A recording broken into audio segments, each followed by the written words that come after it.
So usually in our little podcast slash YouTube foray into TV, we watch older stuff. But for this week, it's a kind of a news show. Although nowadays shows get burned through so quickly because they don't even release them week to week usually. Like they get released all at once. So even though this show's only like 2 months old, everyone's done with it. No one's talking about it anymore. It might as well be over. But I finally started watching it, and it's better than I thought it would be. So this is the Sandman, which I don't know if you remember much about this comic because this was way back. But basically, I don't have any notes about this week because I don't need them. I know the story of the Sandman, where back in the 90s, I worked at a comic shop, and basically it was like two of us that worked there. The main guy, the manager, he was the superhero guy. He was the guy who read Justice League and Thor and blah, blah, blah, Green Lantern, all that, Superman, all this shit. And the whole reason I got hired is because I'm the guy who read the Sandman, you know? Like I'm the guy who read the other stuff, the non-superhero stuff, which I remember kind of because this is a small enough city. It really did frustrate the other nerds of this town because they would bring in resumes all the time and stuff. But it's like, yeah, but you read Thor. You read Spider-Man. We don't need you. You know, the main manager guy, he was basically the comic book guy from The Simpsons. He had that down. So it was like, if you want to talk about Superman, you come in during the week. And if you want to ask a question about some fancy pants art comics, you come in on the weekend and talk to Keith type of thing is why I had that job. So it was kind of weird. It's like I worked at a comic store even though the comic fans, I didn't deserve to work there. But it's because I didn't follow mainstream comics was the reason why I got that job. Anyway, that's a digression. But the sort of masthead, the figurehead of the kind of comics I read was the Sandman. Because there's other stuff. There's Preacher and there's Chester Brown and Mouse and like a million weird indie comics and weird stuff. But Sandman kind of kicked this off because to do a quick recap of the entire history of North American comics, you know, back in the day, there were like romance comics and war comics and there was like horror comics, you know, the EC comics with Tales from the Crypt and all that stuff. And then the Comics Code Authority started. I don't know when they started exactly, the 50s, I'm going to say, where it's like, we can't have our kids reading these comics about horror and stuff. And they just basically cleaved the industry. It just became superheroes. It's like, these are for kids. Wait a minute, what about Archie? Yeah, and Archie survived. Archie was pretty inoffensive. So yeah, Archie survived, but not much else besides Archie and superheroes. Because it was always surprising when you look at Japanese comics or European comics and they're about things, they're about different topics. And for some reason, North America was only about guys in tights, which ironically I'm more into now. Now that they make movies of this stuff with high budgets, a lot of those Marvel movies are like pretty good. But back in the 90s, I could not give one fuck about somebody wearing their underwear outside of their pants and fighting crime, you know? I thought it was dumb when I was a teenager, and I still think it's dumb. We were just talking today about how dumb Batman is, like how inefficient it is to go out between the hours of 1 and 4 a.m. and hope you can catch a diamond thief and smack their heads together. You know, it's just... Now, I never said it was dumb. I just said I'm amazed that now those Batman t-shirts are out a whole generation later, and they're exactly the same as they were. Like the black shirt with the circle and the bat inside. That's it. It's certainly dumb enough that it's weird that an entire genre of art would only be about this one thing. And the one thing is, I'm a super-powered person who fights crime. You know? It's like, we just take it for granted because that's how North America is. But it was only because the Comics Authority, the Comics Code came in, same time as Reefer Madness and all that stuff. Just people panicking over nothing. And artificially... But a lot of those superhero comics started because of World War II. Right. And, you know, there was the hope that civilization, democracy would prevail. Yeah, a whole lot of those when you think about it. Superman, Batman probably a little later.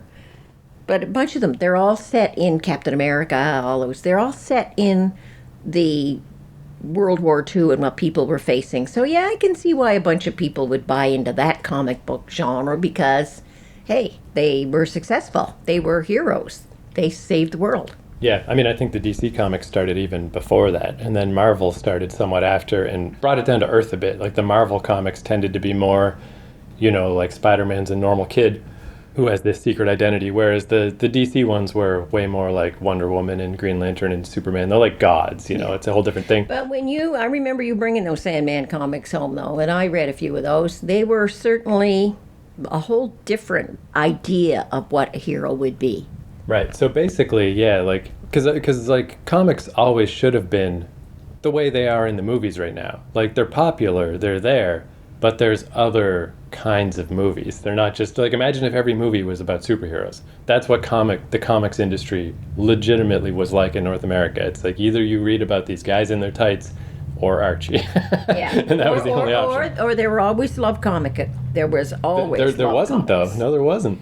Well, in the 50s there was. Yeah, exactly. And then the comics code got rid of them all. Okay, well, I remember reading a bunch when in the 60s, and they were like Harlequin romances. Well, all of them. Those certainly did not exist in my lifetime. And then there were the classic comics, too, that were out in the 60s where they took novels and converted them into classic comics, because we used to always use them in school to write book reports. Right. And that was a no-no. If any teacher ever found out that you were using the classic comic book instead of reading the book.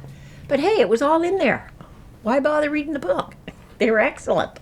So yeah, the exact timeline of the various declines of these genres might change, but by the time you hit the 80s, there's nothing left. There's just superheroes. That's all that there is. And Okay, and I'll buy Archie. that. And even so, there's still people that wanted to do more with comics, you know, that are like, these don't necessarily just need to be for kids. This is a whole art form. Why is this the shallowest art form that has ever existed? So even the people that wanted to do more fancy stuff kind of had to do it within superheroes. There was The Dark Knight Returns was this famous Batman comic, or Watchmen was a famous superhero thing. So these were like the grown-up stuff, but it was still superheroes, you know. And then there was Mouse, that Art Spiegelman comic. That was surprisingly, bold for the time, but very unusual. So Sandman came out in that environment where it was published by DC Comics, but everything else around it was a superhero. And meanwhile, Sandman is super weird, super esoteric, because it's about you just take the concepts of, the conceit was they all started with D. There was dream, death, desire, despair, destiny, destruction, and they're just personifications of those ideas. And the idea is they've been around since time immemorial, before people. They'll be around after people. They're just around. They're not necessarily gods. They're not necessarily all that powerful. Their powers are very vague and indistinct, but they just are those things. And whatever powers they have are related to their place. But of course, it's all connected to human, emotions and shit. So it was a super duper weird comic when it first came out, because it's coming out alongside Superman and all this stuff. And people didn't know what to think about it, and people didn't know what to do with it. And basically, I think you can almost single-handedly sort of credit Sandman with kind of cracking comic books open and making them in the 90s more than just superheroes, because by a little ways in, Sandman ran for about 70 issues, so they split it off from DC Comics. They started a separate company called Vertigo Comics, and Sandman was the first one under Vertigo, and then a bunch of other comics were published because they were just not necessarily like Sandman. They just weren't superheroes. They were just something else finally. After 20 years of just superheroes almost all the time, there was this other thing. So I really think you can't give Sandman too much credit. It's ridiculously influential, but also weird, just a weird comic, like hard to recommend to people. I could tell people all day long that were buying these Thor comics, like, hey, you should read the Sandman, but at a certain point it's like, should I even? Are they even gonna care?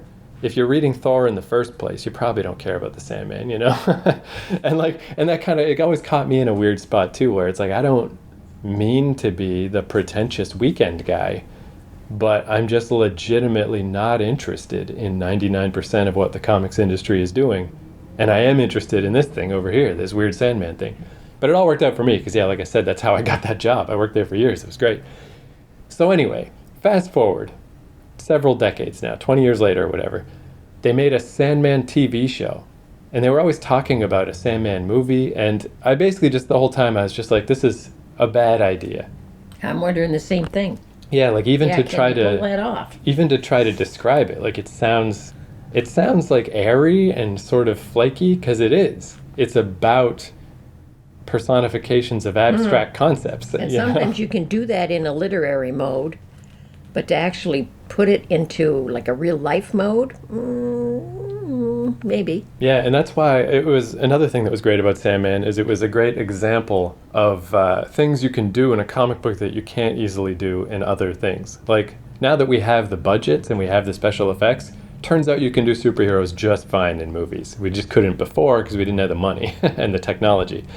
There's nothing about a superhero that it's not necessarily that helpful for it to be a comic, besides the fact that it visually was appealing and you could sell it on a newsstand, but the actual artistic take on it, not important for it to be a comic.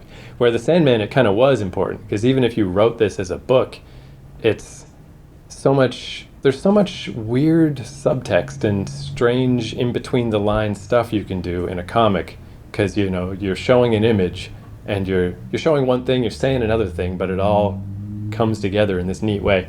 Yeah, basically I always just rejected out of hand the idea of a Sandman movie. It's like, I hope they don't even try, because why?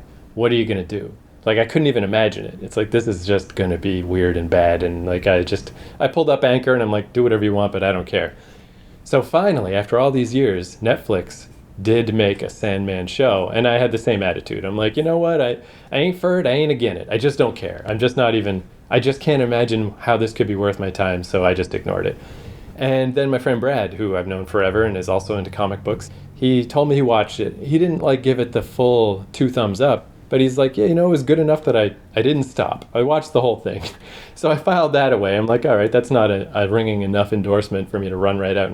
But it's good to hear, at least it's not terrible.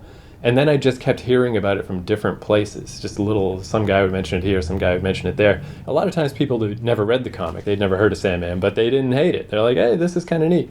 So finally, I was like, all right, that's enough. I've heard enough not terrible things about this. And I am kind of curious, because it's just what a weird thing to do. So let me check this out.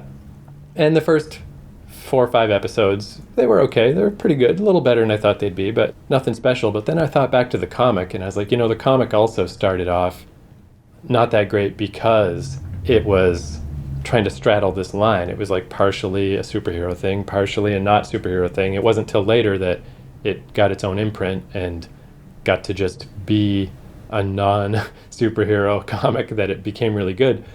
So basically the show turned a corner the same time that the comic did, which was the introduction of his sister Death. Instead of it just being about the Sandman or Dream, they introduced the sister Death, and that's the first of, they start introducing all the siblings after that. But it's noticeably better in the comic as soon as she shows up. And the same exact thing happened in the show. I was just kind of surprised, because I was like, yeah, I'll watch this, it's not the worst. And then all of a sudden this one episode hit that I'm like, wait a fucking second, that was good. Like, that one was actually good. And it kind of ties into what we've been doing lately. Sorry, I'm just rambling on like this, but how the last month we've been watching those old anthology shows, the One Step Beyond, The Twilight Zone, and The Outer Limits. And in a way, this episode of The Sandman that suddenly was good, it's kind of like that, because they just took 2 issues of the comic and made a show out of it. So there's like 2 stories in this one episode. So it's similar in that way. It's like 2 little weird stories. They're not about anything larger. They're not about any big overall plot. It's just 2 weird little stories about a guy who is the ageless, endless embodiment of the concept of dreaming. And so I was like, yeah, let's just watch that one, because it was good. It was actually not terrible. And just, again, to shake things up a little, we never do new shows, so like, hey, why not? Sure. Let's see what they did with the Sandman. So I guess the only thing you need to know up to this point is, again, like I was saying, these characters aren't gods. Their powers are it's hard to say. If there's in some ways they're ageless and eternal, but in some ways they're not that strong. So what has happened up to this point is that these guys were trying to summon death, because they wanted to bring their dead kids. Their kids died in the war. It's these old guys get some magic books, and they want to summon death to bring their kids back, but they fuck up the spell, and instead of death, they get dream. and then they don't know what to do with him, so they just leave him in a magical container in their basement for 100 years. So, so at this point, Dream has been trapped for 100 years, and he's escaped from those guys. So now it's the modern day.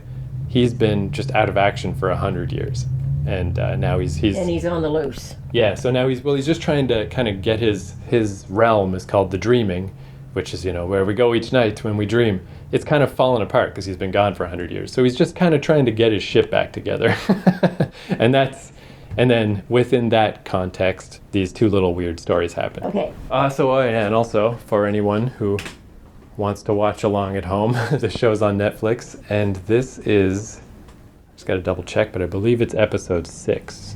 Yeah, it's episode 6, The Sound of Her Wings. And that's the other thing. So, because this comic started in the late 80s, the Sandman himself, he kind of looks like Robert Smith from The Cure, but yeah, he's like very pale skinned, got this kind of cool 80s hair, and they couldn't have picked a better guy. I don't know who this fucking guy is, but he fucking looks like the Sandman.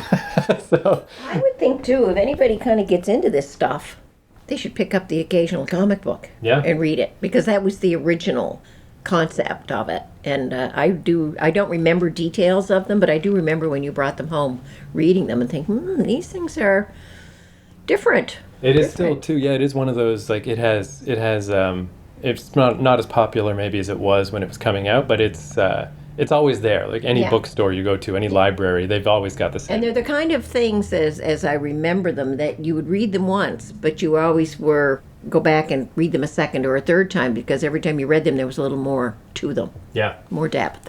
And they're just neat, too. I mean, it's like, I don't know that I could write I even actually bought once, there was a big hardcover they put out called the Annotated Sandman, where one page was the comic and the other page was all of the notes, the footnotes about it.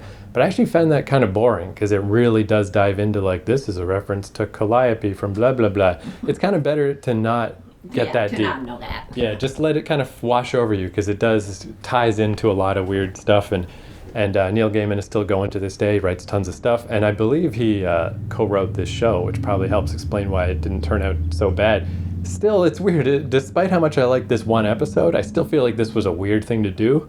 I mean, it's a brave thing to do. If somebody asked me if I wanted to make a Sandman TV show, I'd be like, are you crazy? How do you even do that? But all things considered, it could have been a lot worse. And like I said, this one episode, I can give this, at least this one, double thumbs up. It's really cool. So, all right, let's watch it.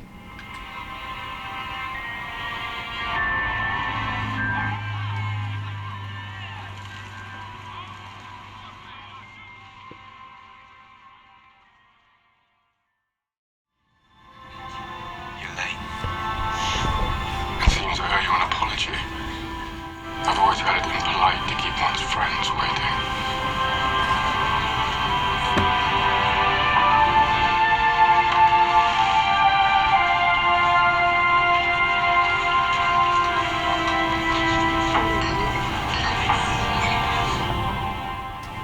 So yeah, I just thought that was a neat episode. I kind of dig it, because especially that second story, the Hobgadling one. I mean, it was always one of the cooler issues of the comics. But yeah, just going through all the different centuries and just seeing things slowly evolve. They did a good job, a very good job on that. Yeah, it was cool. And I mean, the death part was kind of neat too. I mean, it's excessively morbid, but that's how this comic always was too. Of just like, Dream is so. That's why I love that actor. Like, if you just want to be like a dour, because even the whole thing with these Endless is like at the end of the comics. Spoiler alert to anyone who might want to read them.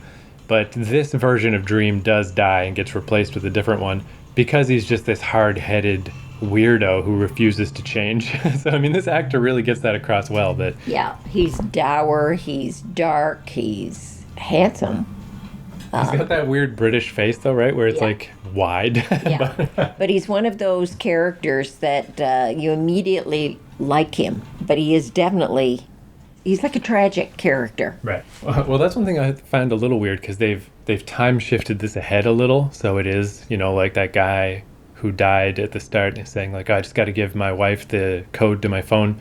So it is taking place in 2022, but the comics took place in the 80s, and Dream fits way better in the 80s. His hair and his clothes and his boots. Like, he's an 80s the Cure emo guy. But I find this guy comes across as a 20s person too. You know, he's got the dark coat, and he's got the dark hair, but it's mostly the expression on his face. He's just so dour.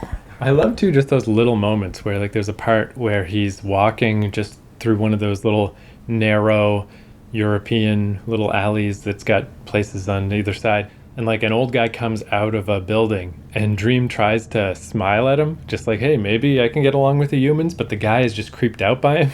And just little stuff like that, like what if some weird dream magical person was walking around? You don't know that there's anything wrong with them, but they just feel weird. And this actor comes across very good. Yeah. As that, like he's, the coat and the way he walks and just the expression on his face. Yeah, he's kind of like, you'd kind of like to get to know him, but then he's kind of a little off. Yeah, he's the only one in this show I'd say they really nailed, but if you're going to nail one, the main guy is a good one. Yeah, no, he was good. It was good. It was far better than I thought it would be. Yeah, and that's where like I was saying how back in like the 90s and the 2000s when they would talk about these ideas for a Sandman movie, and I was glad they never made one, the early-ish episodes of this show, way more like a normal show. Like he's trapped in that guy's basement, and then he's got to get out of the basement, and then he goes on this quest to regain his magical sigils and blah, blah, blah.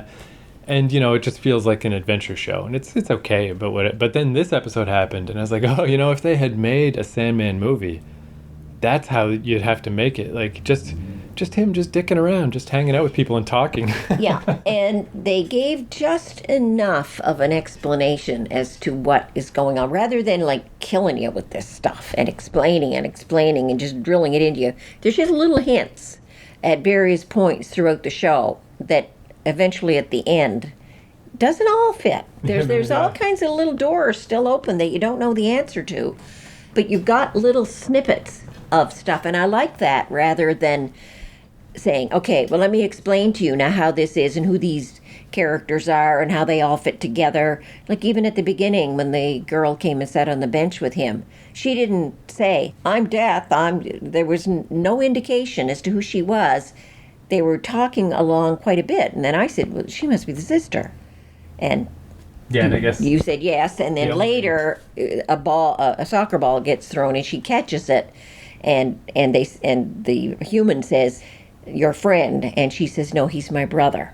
Right. But there's no, I've got to explain to you who I am, audience. I have to just lay it all out for you. There was none of that. It was all innuendo, and you just had to listen to pick up little clues as to what was going on, and that makes a very successful show. And it is kind of neat too, because that is basically how the comic was too, of just like a slow reveal. I remember it was a whole big thing of he mentions it in this, have you heard from the prodigal? Because they have this one sibling who took off, which makes it even more strange.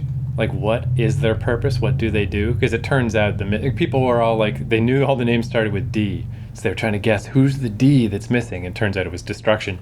But what does that mean? Because if Destruction quit his job and left, it's not like there's no more wars, and nothing has changed. So it is, the whole concept is so weird, because these beings don't do anything really. They have no purpose. but it's just a neat lens to kind of pontificate through. I thought they did a very good job in converting that to live action. I was going to say, as far too as not putting everything on Front Street. Poor Hob Gadling, right? 500 fucking years. He doesn't even know this guy's the Sandman.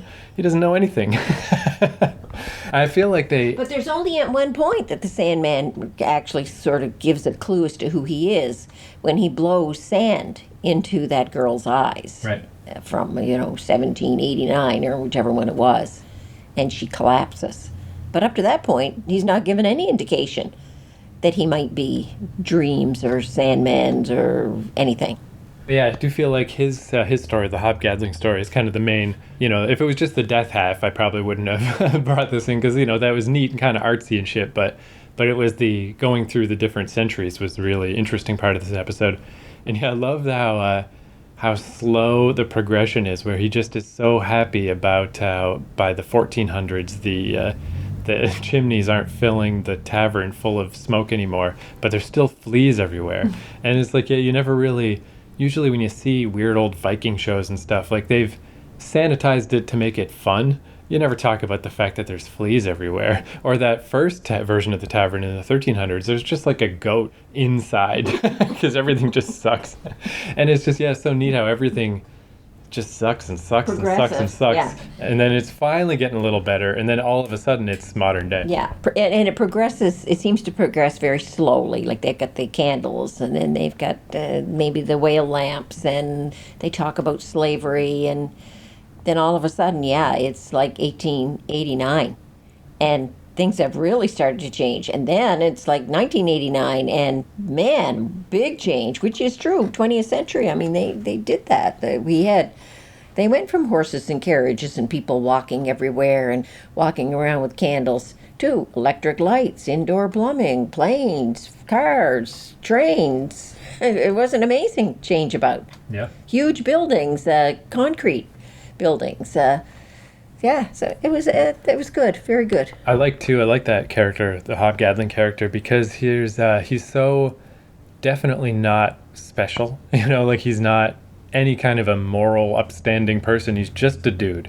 And, he spends the first literal 200 years just eating and drinking and fucking. Yeah. And then he becomes he goes through phases in his life, though. Right. Where there's at one point there, he's obviously got a lot of money. He's got the brocade suit on, and he's got money. And then the next 100 years, he's down and out, and he's lost everything. He's a real deadbeat again.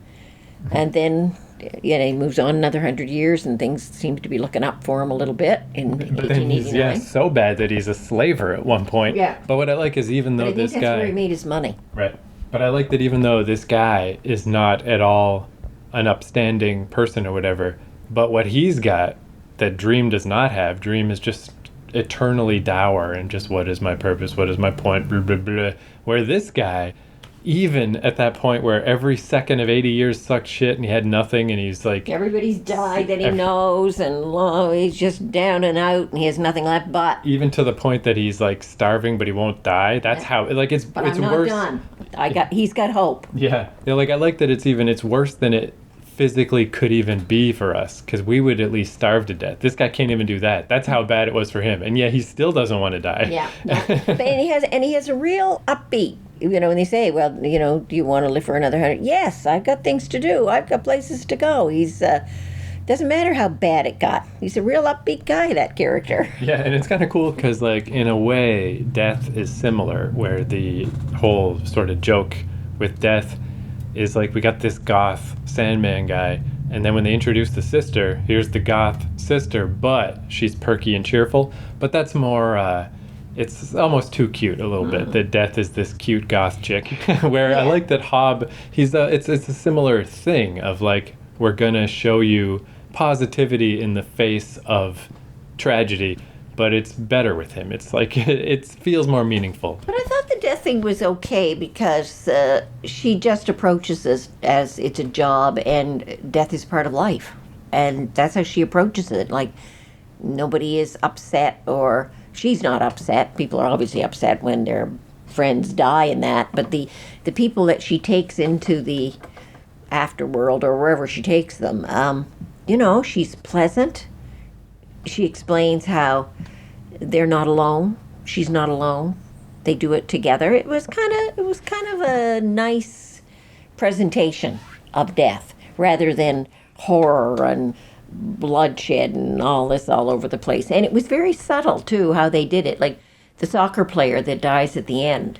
All we see is she approaches him and calls his name, and then you see his body way off in the distance laying on the field, and you only know that he's there because he has his orange shirt on. Yeah, it was kind of neat how they did the two. Very subtle, dual. very, and when the baby's in the crib, Yeah. she just goes in and picks up the baby. Yeah, the There's baby. no whining and crying or whatever with the baby.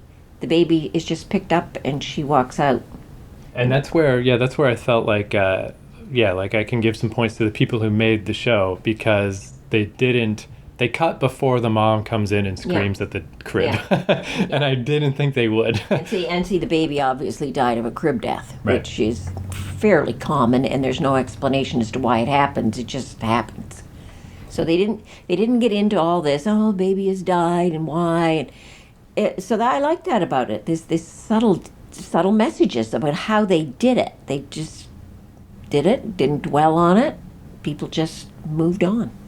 And that's as far as I've watched. I haven't watched whatever is remaining of this season. But assuming they make more in the future, there's definitely some like high points in the comic that'll eventually they'll get to. Like one of them is that, speaking of the 100 years thing, Death does a thing where every 100 years she just becomes a normal person for the day, just to better understand the lives of people or whatever. So that one is cool whenever they eventually get to that.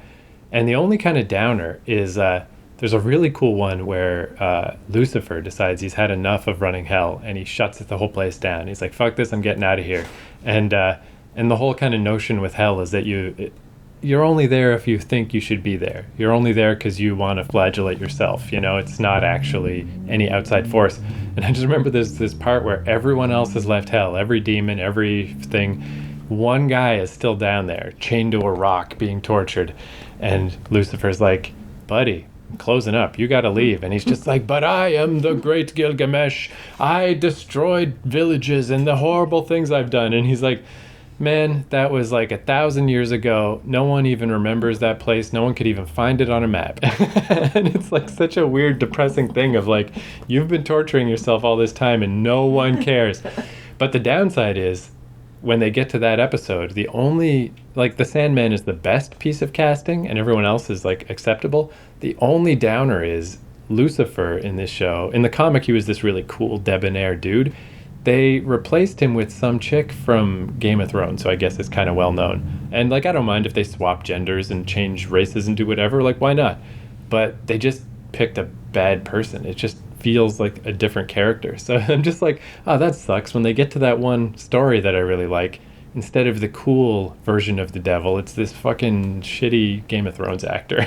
So that's unfortunate. They should have somebody like, well, maybe not. It might be a little too dramatic, but in that Buffy the Vampire Slayer, the devil in that one, I love him. I love him. but that is kind of more what he was like in the Sandman. I think they may even have pulled from that a little for Buffy, because later, after Lucifer closes hell, he opens a cabaret, and like very similar to both the Buffy devils, where there was the dancing one in Buffy and the karaoke one in Angel, the green-skinned guy. Oh yes, no, I'm thinking of the Buffy one. Right, but they're both kind of like that feeling of yeah, he was great. Yeah, it's really weird because the Sandman Lucifer was much more like that, and they just turned him into, like, just imagine an angry schoolmarm. Just very boring, bad choice. But other than that, yeah, like, it's, I guess that again, like I said, I haven't watched any more. That's the farthest I've gotten. But yeah, it's a good sign, because this is where the show got good, but this is also where the comic got good. So even though the early episodes of the show weren't that great, the early issues of the comic weren't that great either, you know, because it's like just weird stuff of like, for no particular reason, because the rules to the Sandman don't mean anything, his power is in, he has a ruby, and he has a weird helmet, and he has some other thing, and he must quest to find them, and it's like, I guess, but does it really need to take 5 whole episodes? Whereas this one, on the other hand, in that one episode, they packed in all kinds of stuff. So yeah, so that one was, if for nothing else, who knows how the rest of the Sandman show will turn out. Just that one, I'm like, oh, all right. I guess I am glad they did this, because that turned out all right. Yes, it did. I, as I said, pleasantly surprised. Cool. So I guess if there's any more, home run episodes, I'll let you know.